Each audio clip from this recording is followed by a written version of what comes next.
Hola, ¿qué tal, chicas? ¿Cómo están? Te doy de verdad la más cordial bienvenida a nuestro estudio bíblico de cada semana. Es un gusto poder estudiar la palabra de Dios porque juntas aprendemos, juntas nos edificamos. Y yo quisiera pedirte en este día, por favor, que tengas un cuaderno, una pluma y tu Biblia cerca de ti para que tomes nota, ya que vamos a estar tocando diferentes escrituras y pues la verdad es difícil a veces pues captar todo, pero si tomamos notas nos sirven para nosotras después ir a esas citas bíblicas y permitir que el Señor nos siga hablando a través de ella, nos siga dando respuestas a aquellas preguntas que pudieran surgir con respecto a este estudio.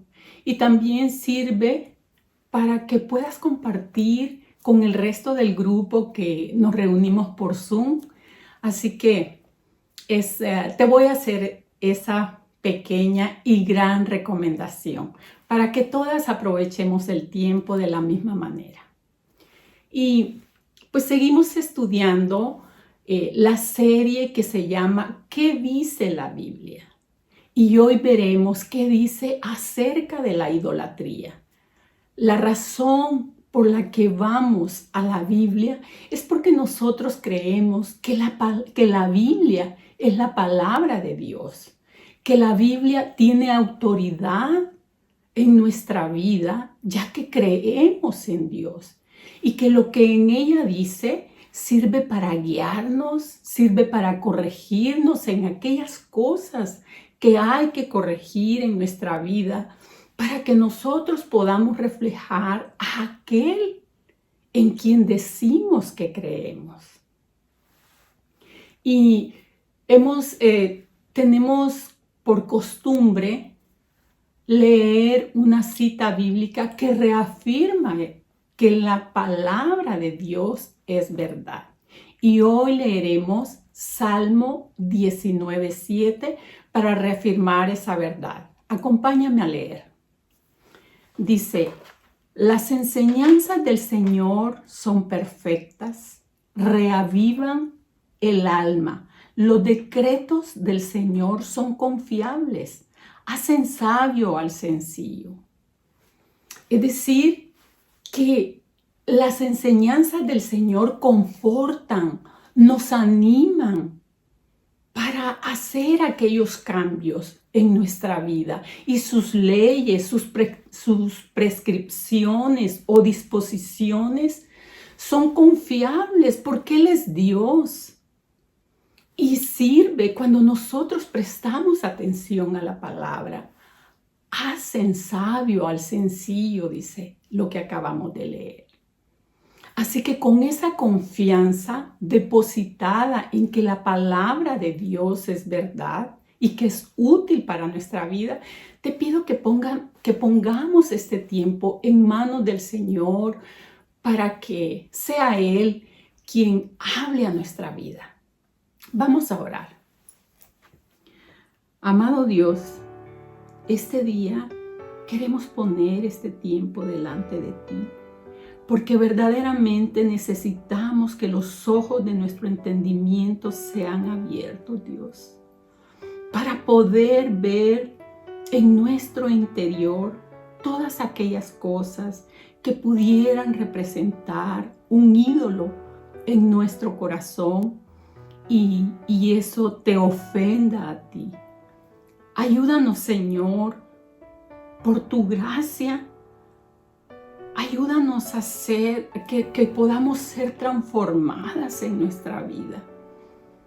Que no tengamos estos estudios como una mera acumulación de conocimiento, sino que la obra de tu Espíritu haga una obra quirúrgica en nosotros y nuestra transformación sea de adentro hacia afuera. Señor, ayúdanos.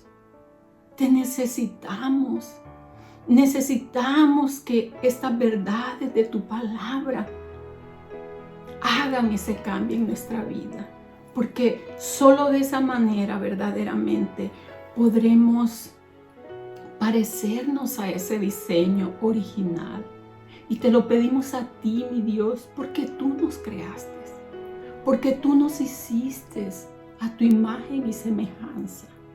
Y solo tú puedes tratar con nuestro corazón, porque ni aún nosotras conocemos a ciencia cierta nuestro corazón, porque Él es engañoso. Así que encomendamos este tiempo en tus manos y pedimos que este estudio sea para bendición de nuestra vida. Te lo pedimos en el nombre de Jesús. Amén. Entonces empecemos entendiendo qué es la idolatría. Desde la antigüedad, el ser humano, el hombre de todas las culturas, de todas las épocas alrededor del mundo, ha tenido la necesidad de creer en algo, ya que fuimos creados por Dios de esa manera. Y en lo más profundo de nuestro ser hay esa necesidad innata de adorar a una divinidad, a una deidad. Y cuando no conocemos a Dios, pues adoramos cualquier cosa, porque Dios nos puso en nosotros esa necesidad. Y la idolatría la podemos ofrecer a Buda, al dinero, a la felicidad, a la realización personal, al respeto, a la familia. Todos estos pueden ser ídolos. Algunos son tangibles, es decir, que podemos ver, que podemos tocar. Otros no. Algunos pueden estar representados en una imagen tallada y la gente se puede inclinar a ellos. Y otros ídolos están entronados en nuestro corazón, gobiernan nuestro corazón. Por ejemplo, en Occidente no es que no haya una adoración a ídolos de una manera así muy tangible, pero no solemos ver esa adoración como por ejemplo lo hacen en Oriente. Si visitáramos, por ejemplo, el país de Nepal, veríamos banderas ondeando con oraciones que la gente, o plegarias que la gente escribe y estas ondean al aire y representan esas plegarias de los seres humanos. Si hiciéramos un viaje a la India, podríamos ver personas de todas las edades y en todas las condiciones que acuden a bañarse al río sagrado de Ganges y lo hacen con la esperanza de lavar sus pecados. Y fíjate que yo he visto en películas o en reportajes como cuando la gente está en un estado ya terminal o esperando ya la muerte, ellos piden ir a la orilla de este río para morir ahí y de esa manera alcanzar la vida eterna y ser perdonados en el momento. Si viajáramos, por ejemplo, a provincias de la China, nos encontraríamos con monasterios llenos de monjes budistas, donde estos hombres, a través de la disciplina, de sus oraciones y del estudio de su filosofía, quieren alcanzar por méritos propios en esta vida el nirvana. Bueno, quieren alcanzar hacen todo eso en esta vida para alcanzar en el más allá el nirvana, es decir, un estado de plenitud, un estado de perfección donde el hombre es absolutamente feliz.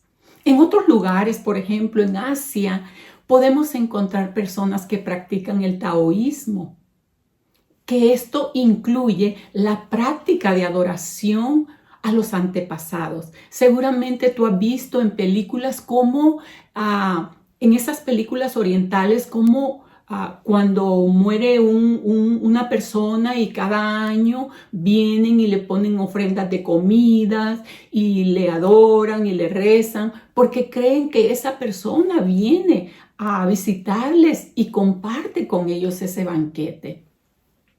En fin, Así existe la idolatría y lo vemos en el Oriente, pero en Occidente también existen ídolos de madera, de piedra, de metal, y que se les ofrece ofrendas o se hacen mandas o peregrinaciones en agradecimiento porque porque escucha a las personas o porque según ellos ha respondido ciertas oraciones. Eso es la idolatría. Pero yéndonos más a lo particular, ¿qué es un ídolo? Bueno, te lo voy a decir de una manera coloquial como yo lo entiendo. Un ídolo es cualquier cosa más importante que Dios. Cualquier cosa que cautive nuestro corazón, nuestra imaginación más que Dios. Cualquier cosa que busquemos más de lo que podemos buscar a Dios. Cualquier cosa que produzca un deleite en nosotros más de lo que Dios puede producir o darnos. Eso es un ídolo, en mis palabras, espero haberme dado a entender. Y pues eso se convierte en un Dios falso. Y es importante entender estas verdades en nuestra vida, porque un Dios falso, fíjate, cuando ya ese ídolo se convierte en un Dios falso, ya lo ponemos en el trono de nuestro corazón. Si perdemos a esa persona, esa relación, esa posición o pues lo que sea ese Dios falso, la persona puede llegar a sentir que no vale la pena seguir viviendo. ¿Te imaginas la importancia que tiene, que le hemos dado en el corazón cuando llegamos a pensar de esa manera? Un ídolo realmente tiene una posición de tanto control en nuestro corazón que fácilmente se puede invertir la mayor parte de nuestra pasión, nuestra energía, los recursos emocionales, incluso financieros, sin pensarlo dos veces, en automático. Ese grado de control y de dominio tiene un ídolo en el corazón del ser humano. La mayoría de gente hoy día, pues, o por lo menos aquí en Occidente, no nos arrodillamos ante ídolos e imágenes. Pero la idolatría moderna toma diversas formas, muchísimas formas. Tales ídolos pueden incluir, como ya medio lo mencioné en la idolatría, el éxito, las relaciones, el poder, el dinero, la educación, la salud, la belleza, entre otros ídolos que el ser humano en esta época moderna se sigue formando o nos seguimos formando y permitimos que esos ídolos controlen nuestro corazón. Una vez que sabemos qué es la idolatría, qué es un ídolo y la forma que estos toman en la actualidad, veamos qué dice la Biblia al respecto. Y lo primero que vamos a ver, el primer punto, vamos a ver 3 puntos. ¿Qué es lo que dice la Biblia respecto a la idolatría? Y lo primero es que fuimos creados para adorar a nuestro Creador. Y esa es la razón por que los hombres de todos los tiempos y de todas las culturas tendemos a adorar algo. Pero mira lo que dice Isaías 43, versículo 7. Acompáñame a leer. Dice: traigan a todo el que me reconoce como su Dios, porque yo los he creado para mi gloria. Fui yo quien los formé. El contexto en el que el profeta está diciendo estas palabras es porque está dando una palabra de ánimo a su pueblo para que no tuvieran miedo por aquello que ellos estaban pasando. Él les recuerda que Él los había formado Él los había creado para su gloria. Por lo tanto, ese remanente fiel de Israel llevaría el nombre del Señor y existiría para el propósito principal por el cual ellos habían sido creados y liberados, que era glorificar a Dios. Yo creo que todos en algún momento hemos leído esa escritura o la hemos escuchado en una enseñanza que dice que aunque pases por el agua no te ahogarás, aunque pases por el fuego no te quemarás. Y es en ese contexto que el profeta Isaías da esta palabra a los israelitas.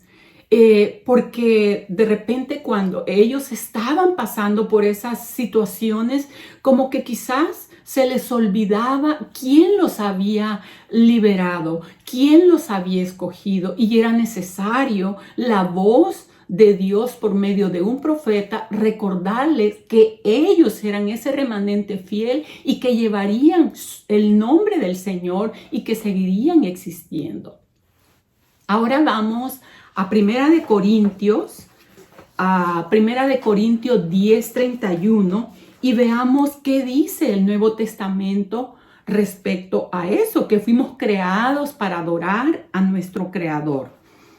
Dice así: así que sea que coman o beban o cualquier otra cosa que hagan, háganlo todo para la gloria de Dios. En pocas palabras dice que vivamos para la gloria de Dios. Te preguntarás, ¿qué es glorificar el nombre del Señor? Bueno, glorificar el nombre del Señor es representarlo a Él. El ejemplo de esto se me ocurre, ¿no? Pensar en la luna. Cuando tú ves la luna en la oscuridad y ves que emite una luz, pero curiosamente hemos estudiado que la luna no tiene luz propia, que la luz que vemos en la luna es el reflejo del sol en ella. Y eso es lo mismo que sucede con nosotros. Nosotros fuimos creados para dar testimonio de la santidad de Dios. Por lo tanto, la manera de vivir de nosotros solo refleja a Dios. Nos parecemos un poquito a la luna, a lo mejor es un ejemplo burdo, pero vaya, no tenemos luz propia, pues. Lo que nosotros reflejamos es a Dios en nuestra vida. Y dentro de este mismo punto, a mí me gustaría mencionar quién es Dios de acuerdo con su palabra. Y lo primero que tenemos que saber es que nuestro Dios es soberano y que lo gobierna todo. Porque no es suficiente saber que fuimos creados para adorarle. ¿Por qué tendríamos que adorar a Dios? ¿Solo porque nos dicen? No. Tenemos que adorar a Dios porque Él es soberano y lo gobierna todo. Si leemos allí en Génesis 1, yo te lo voy a leer.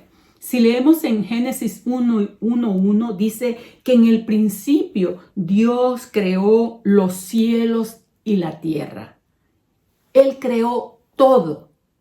Salmo 36:6 dice: el Señor tan solo habló y los cielos fueron creados. Sopló la palabra y nacieron todas las estrellas. Y el 9 dice: pues cuando habló, el mundo comenzó a existir y apareció por orden del Señor. Colosenses 1:16 en el Nuevo Testamento dice que por medio de Él Dios creó todo lo que existe en los lugares celestiales, en la tierra y en la tierra, que hizo las cosas que podemos ver, tales como tronos, como reinos, las que podemos ver y las que no podemos ver. Dios las hizo. Él hizo a los gobernantes, Él hizo a las autoridades del mundo visible y del invisible. Todo fue creado por Él y para Él. Estas tres escrituras nos citan y nos dicen que Dios es soberano, que Dios lo gobierna todo, que Él nos creó, que Él no nos necesita para que este mundo exista y que todo fue creado por medio de Él y para Él. Eso dice su palabra. Entonces, entender que Dios lo creó todo nos afirma que Dios lo controla todo, que Él gobierna sobre todo el universo y la creación. Con razón, el profeta Isaías se sintió indigno cuando se vio en la presencia del Señor, cuando él tuvo aquella visión del cielo y dijo: ¡ay de mí! Soy pecador. ¿Cómo iba él a sobrevivir después de estar frente al Dios Santo? Él se sintió que no podía vivir frente a esa santidad del Dios Todopoderoso. Lo mismo le pasó a Job cuando él le reclama o le cuestiona a Dios después de haber perdido todo y Dios no le dio otra respuesta. Lo único que Dios hizo fue recordarle quién era Él. Por lo tanto, nosotras somos llamadas a confiar y adorar solo a Él. Y lo podemos hacer a la luz de todo esto que hemos leído. De otra manera, no lo podemos entender. Por eso necesitamos que nuestro entendimiento sea abierto para poder entender estas verdades a la luz de la palabra. Ahora veamos el punto número 2. ¿Cómo afecta el pecado nuestra adoración? Es una pregunta. ¿Qué pasó entonces? Porque si sabemos que fuimos creadas para adorar a Dios, que fuimos creadas para glorificarlo y gozar de Él, que fuimos creadas para reflejarlo en todo lo que hacemos y que ese es nuestro propósito en la vida, si lo sabemos, ¿por qué no lo hacemos? Veamos qué nos responde a esta pregunta la palabra de Dios. Leamos Génesis en el capítulo 3, versículo 5 al 7. Acompáñame a leer.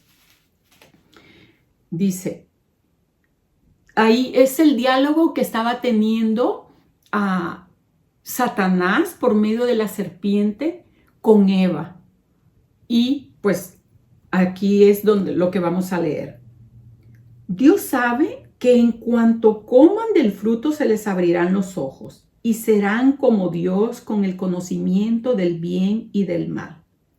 La mujer quedó convencida, vio que el árbol era hermoso y su fruto parecía delicioso y quiso la sabiduría que le daría. Checa eso. Así que tomó del fruto y lo comió. Después le dio un poco a su esposo que estaba con ella y él también comió. En ese momento se les abrieron los ojos y de pronto sintieron vergüenza por su desnudez. Entonces cosieron hojas de higuera para cubrirse. Lo que vemos aquí en Génesis 3 es pues la caída, la entrada del pecado. Cómo entró el pecado al mundo. Y como resultado de ello, cuando el pecado entró al mundo, por consecuencia, nosotros también heredamos esa naturaleza pecaminosa. Y al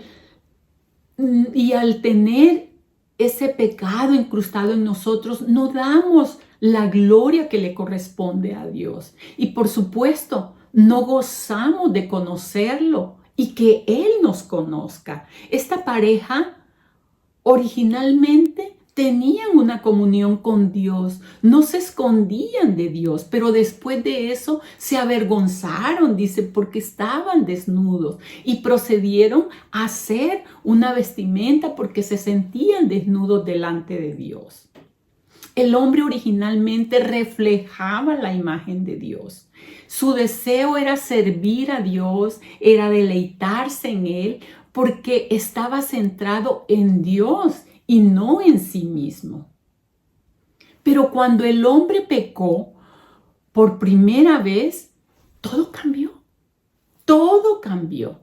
En lugar de pensar en lo grandioso, en lo admirable que era Dios, comenzó a pensar en sí mismo. ¿Y cómo podía deleitarse a sí mismo? ¿No te identificas un poco con eso? Ese es el problema después de la caída. La humanidad aún adoramos, pero en lugar de adorar al único Dios verdadero, adoramos cualquier cosa, porque buscamos nuestra propia gloria. Ese es el punto de la situación. Buscamos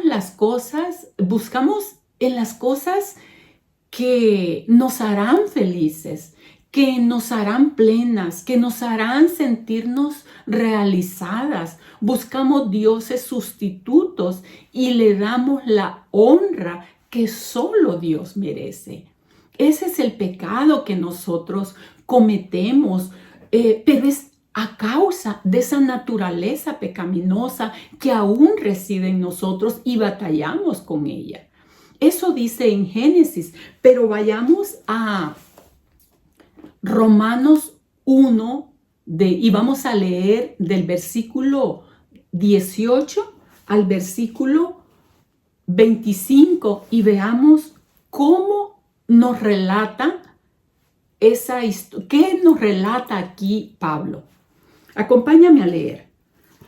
Dice: pero Dios muestra su ira desde el cielo contra todos los que son pecadores y perversos, que detienen la verdad con su perversión. Ellos conocen la verdad acerca de Dios, pero Él se ha hecho evidente, porque Él se ha hecho evidente, pues desde la creación del mundo todos han visto los cielos y la tierra. Por medio de todo lo que Dios hizo, ellos pueden ver a simple vista las cualidades invisibles de Dios, su poder eterno y su naturaleza divina. Así que no tienen ninguna excusa para no conocer a Dios. Es cierto, ellos conocieron a Dios, pero no quisieron adorarlo como Dios ni darle gracias. En cambio, comenzaron a inventar ideas necias sobre Dios.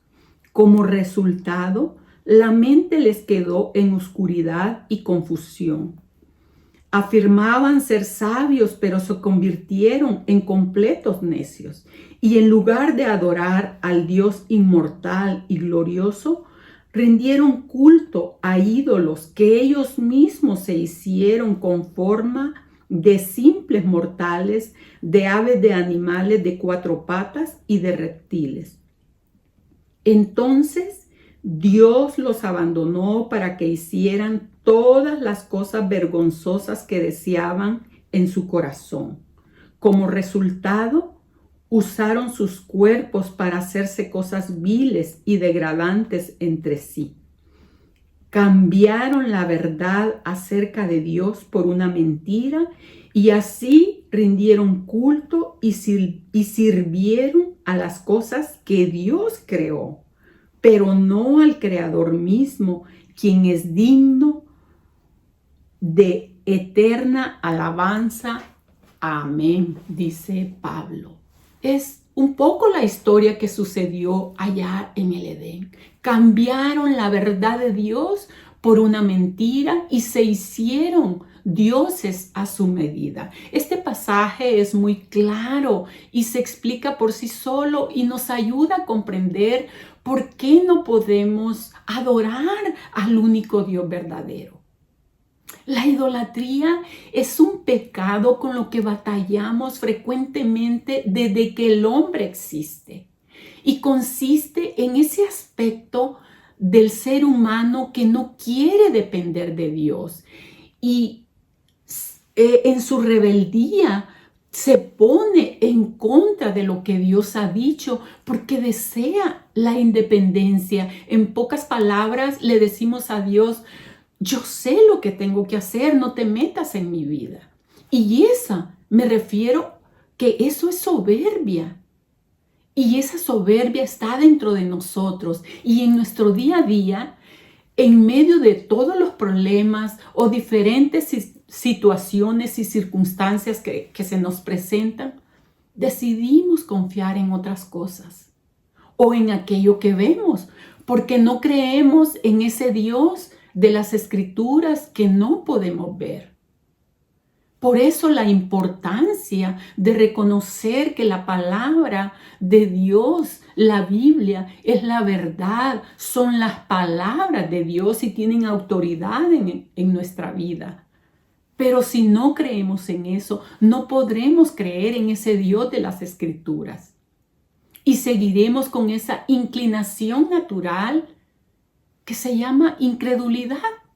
Porque no confiamos en ese Dios soberano que lo gobierna todo y con esa incredulidad pecamos contra Dios porque dudamos de Él. Veamos el tercer y último punto, que es la idolatría es un asunto del corazón. Y a través de cómo vaya yo desglosando este punto, pues entenderemos por qué es un asunto del corazón. Y me gustaría que viéramos la siguiente escritura que voy a leer, que la viéramos a la luz de todo lo que hemos visto, a la luz de ese Dios soberano que nos ha ido describiendo la escritura. Y cuál es el propósito por el cual nosotros fuimos creadas para Él y por Él. Sin embargo, por la caída, por la entrada del pecado, a veces somos incapaces de adorar a ese Dios verdadero. Entonces, a la luz de eso, leamos Éxodo 20 del versículo 3 a la primera parte del versículo 5. Dice así: no tendrás ningún otro Dios aparte de mí. No te hagas ninguna clase de ídolo ni imagen de ninguna cosa que esté en los cielos, en la tierra o en el mar. No te inclines ante ellos ni les rindas culto, porque yo, el Señor tu Dios, soy celoso, quien no tolerará que entregues tu corazón a otros dioses. Me llama la atención cómo el Señor es puntual y dice que Él es celoso, que Él no quiere compartir a su pueblo con nadie y que no va a tolerar que ellos entreguen su corazón, les dice, a otros dioses. ¿Y por qué les explica eso? Él empieza ese capítulo 20 recordándoles que Él los había sacado de la esclavitud, de un lugar que habían estado por 400 años esclavos en una cultura sumamente idólatra. Aún el mismo faraón se creía un dios y lo veneraban y todo lo que él decía y hacía era tomado a ese nivel de Dios. Y entonces Dios por eso le dice que no van a tener otro Dios aparte de Él, porque sabía el trasfondo de dónde ellos venían. Y también Él conocía la promesa que había hecho desde antes a Abraham, que haría de ellos una nación grande. Entonces, por imposible que pareciera, después de tanto tiempo, Él escuchó su clamor y lo sacó con gran esplendor de su poder para que quedara claro que Él era el Dios verdadero y que era ante el único que su pueblo debía de adorar. Y esto quedó claro para esa nación, para el faraón, porque de hecho cuando venían persiguiendo a su pueblo, porque no los querían dejar ir, no los querían dejar libres, ellos mueren. El mar se cierra y mueren todos ahogados. Sin embargo, por extraño que nos parezca, los israelitas fueron olvidadizos, porque lo primero que ellos fueron a hacer fue adorar un becerro de oro que fue hecho de todo aquel oro que ellos habían traído con consigo. Le pidieron a Aarón que les hiciera un becerro de oro. Y eso me dice a mí que aunque ellos estaban libres, su mente todavía se sentía esclava y necesitaban ver a un Dios tallado, a un mono, para poderlo adorar. Y yo creo que en nuestro caso también somos igual de olvidadizos y de indiferentes, así como ellos habían olvidado todo lo que Dios había hecho para liberarlos. También a veces nosotros hemos olvidado todo lo que costó el que tú y yo seamos libres. Somos buenos para señalar la idolatría de este pueblo de Israel, pero nosotros también tenemos nuestros propios ídolos. Dios nos dio vida eterna y el precio fue la vida de su Hijo. Y la resurrección de Él nos otorga a nosotros esa esperanza de la vida eterna. Sin embargo, cuando nosotros recurrimos a dioses falsos y violamos los mandamientos de Dios, es igual, estamos adorando a otros dioses, estamos cayendo en la idolatría. Y cuando un creyente cae en la idolatría, lo único que está pasando es que dejamos de tener contentamiento en Dios y buscamos la satisfacción en otra parte, porque debido a esa incredulidad, pues no creemos, porque no vemos a ese Dios que nos ha liberado de la esclavitud. Entonces nosotros, igual que ellos, somos igual de olvidadizos. Y un ejemplo de ello, de esto que estoy hablando, es cuando tú y yo nos preocupamos, tenemos temor por situaciones futuras, por aquellas cosas que se salen de nuestro control. ¿Qué hacemos en lugar de recurrir a Dios y buscar ayuda en Él?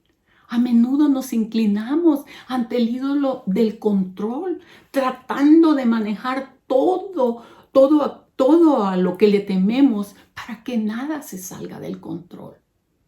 Hacemos lo mismo también cuando adoramos el dinero, porque en lugar de recurrir a Dios y estar agradecidos por todo lo que Él nos ha dado, confiamos en nosotros mismos. Nos sentimos orgullosos de lo que hemos logrado. Igual pasa con las relaciones. Sacrificamos nuestras relaciones, sacrificamos nuestra vida en aras de ganar más. Y empezamos a depender de ese dinero que ganamos para comprarnos más cosas y hacernos felices. Y creemos encontrar la felicidad en ese dinero producido, pues por el sacrificio de mi tiempo, por el sacrificio de que descuidé mis relaciones, por el sacrificio de que no le di el tiempo suficiente a mis hijos. Caemos en esas situaciones y a veces también adoramos nuestras mismas relaciones.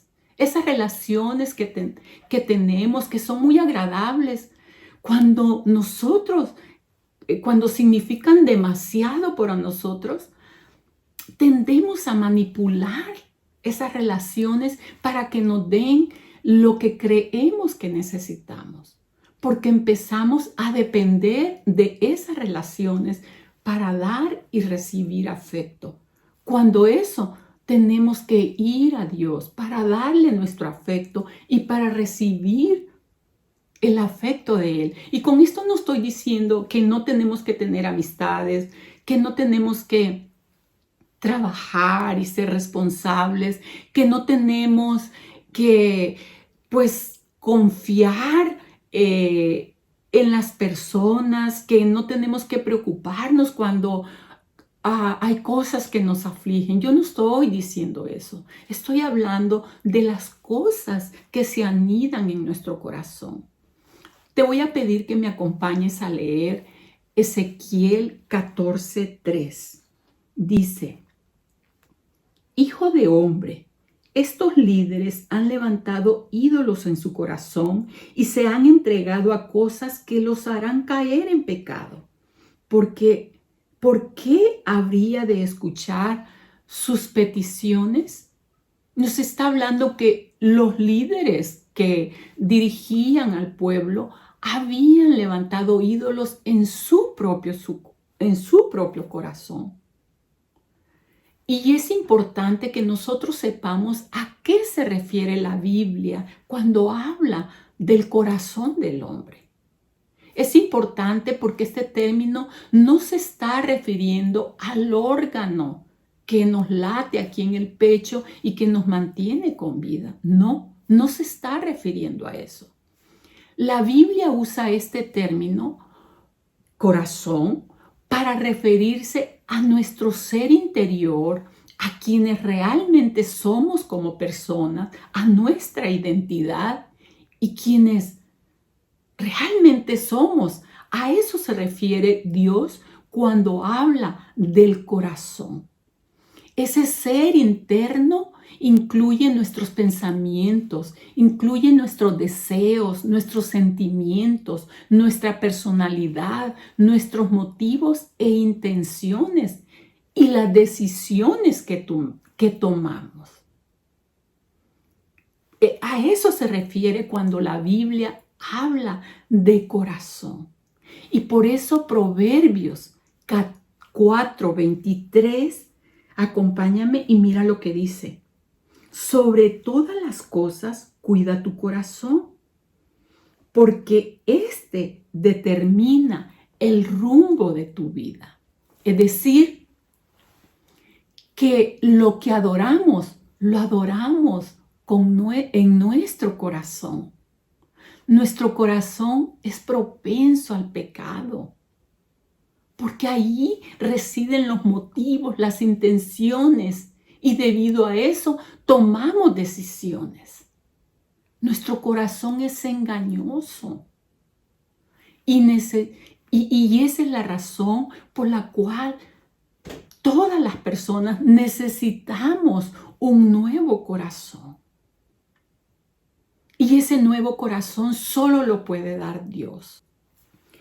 Efesios 2, los versículos 4 y 5 dice así. Pero Dios es tan rico en su misericordia y nos amó tanto que a pesar de que estábamos muertos por causa de nuestros pecados, nos dio vida cuando levantó a Cristo de los muertos. Así es como Dios nos da ese nuevo corazón. Él nos da la posibilidad de poder responder a Él, porque antes estábamos muertos en nuestros delitos y pecados. Y si tú no conoces a Cristo como tu Señor, como tu Salvador, si tú no has entregado tu vida a Él, te será difícil adorar a un Dios verdadero, te será difícil obedecer sus mandamientos.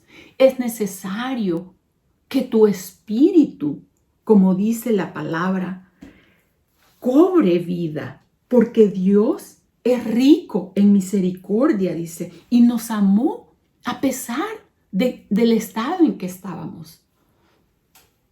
¿Cuál es tu estado?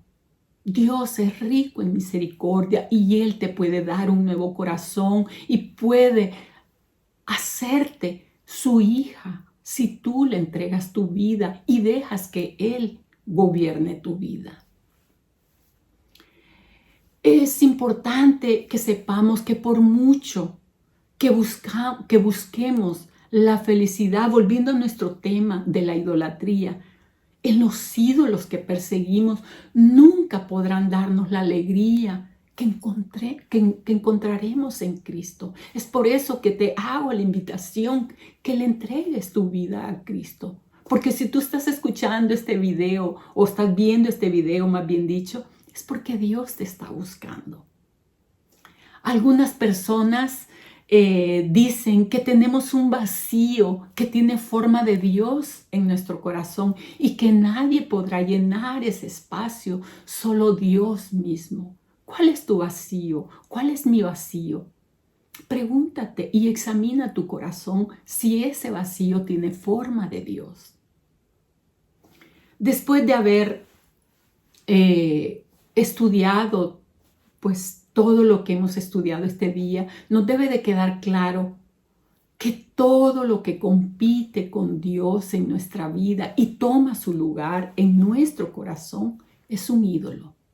Y aunque no nos parezca pecaminoso, es un ídolo. Ya pusimos varios ejemplos de ello.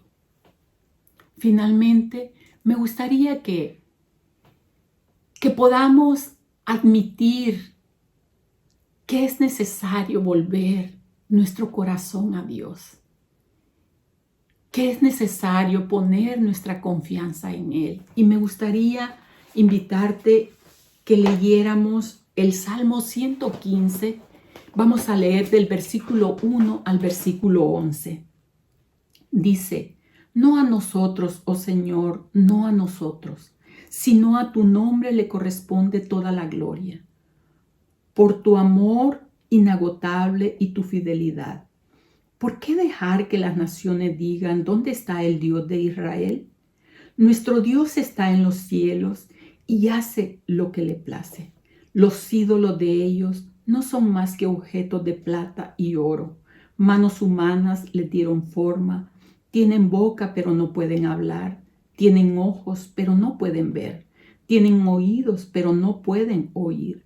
Y tienen nariz, pero no pueden oler. Tienen manos, pero no pueden sentir. Tienen pies, pero no pueden caminar. Y tienen garganta, pero no pueden emitir sonidos. Y los que hacen ídolos son iguales a ellos, como también todos los que confían en ellos. Qué duro, ¿no? Oh Israel, confía en el Señor. Él es tu ayudador y tu escudo. Oh sacerdotes descendientes de Aarón, confíen en el Señor. Él es su ayudador y su escudo. Todos los que temen al Señor, confíen en el Señor. Él es su ayudador y su escudo.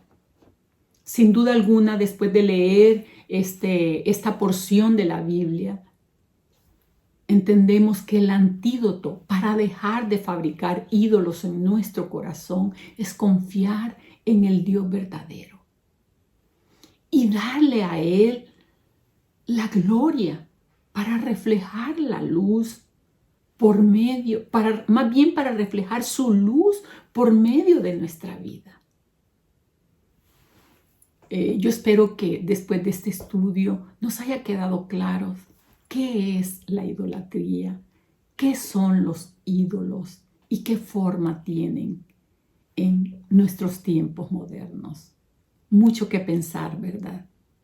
Pues, que Dios te bendiga. Nos vemos la próxima semana. Bendiciones.